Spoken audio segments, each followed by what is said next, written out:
తెలంగాణ మరో అద్భుత కీర్తిని సొంతం చేసుకోబోతుంది. అయోధ్య రామ మందిరానికి సంబంధించిన దర్వాజాలు మన హైదరాబాద్ నుంచి వెళ్లనున్నాయి. బంగారు పూతతో 18 ద్వారాలు, 100 తలుపులు సిద్ధమవుతున్నాయి. కేసీఆర్ ప్రభుత్వం మహానిర్మాణం, యాదగిరిగుట్ట కళాకృతుల కారణంగానే భాగ్యనగరానికి ఈ అవకాశం దక్కిందని ప్రశంసలు వెల్లువెత్తుతున్నాయి.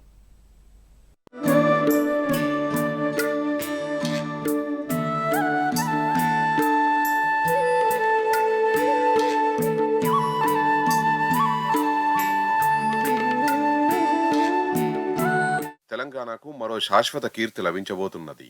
అయోధ్య రామయ్య ఆలయానికి ద్వారాలు, తలుపులు అందించే మహద్భాగ్యం హైదరాబాద్కు దక్కింది.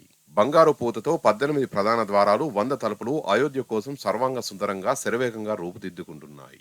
తమిళనాడుకు చెందిన 70 మంది అధికారుల బృందం గతంలో దేశంలోని ప్రముఖ ఆలయాలను సందర్శించి అక్కడి కలప కళాకృతుల్ని పరిశీలించింది.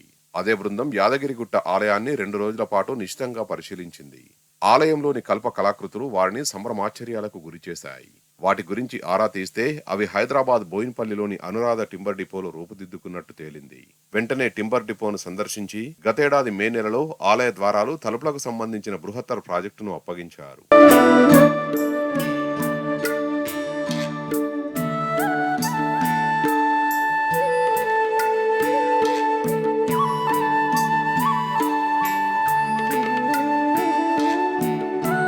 కేసీఆర్ ప్రభుత్వం యాదాద్రి అనే ఓ మహాద్భుతాన్ని ఆవిష్కరించకపోయి ఉంటే అయోధ్య రామయ్య ఆలయానికి తలుపులు అందించే మహద్భాగ్యాన్ని నగరం కోల్పోయి ఉండేదని అనురాధ టింబర్ డిపో అధినేత చదలవాడ శరత్ బాబు తెలిపారు.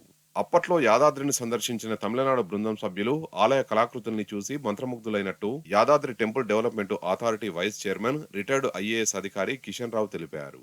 యాదాద్రి నారసింహుడే అయోధ్య రాముడికి తలుపులు రూపొందించే మార్గం చూపాడని అనురాధ టింబర్ డిపో నిర్వాహకులు ఆనందం వ్యక్తం చేశారు.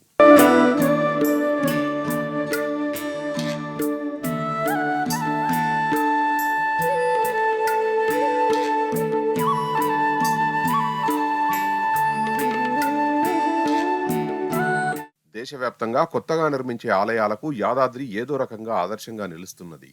కేసీఆర్ ప్రభుత్వం యాదాద్రిని ప్రపంచ స్థాయి క్షేత్రంగా నేత్రపర్వంగా తీర్చిదిద్దింది. ఆలయ పునర్నిర్మాణం కోసం అప్పటి సీఎం కేసీఆర్ దేశంలోని అనేక శిల్పకళారూతులను స్వయంగా పరిశీలించి అధ్యయనం చేశారు. చివరికి వివిధ శిల్పకళా వైభవం భక్తులకు ఒకే చోట కనువిందు చేసేలా రూపొందించి దేశాన్ని అబ్బురపరిచారు. కేసీఆర్ నాడు చేసిన ఓ గొప్ప ఆలోచన నేడు దేశానికి ఆదర్శంగా నిలుస్తుండడంపై ప్రశంసలు కురుస్తున్నాయి.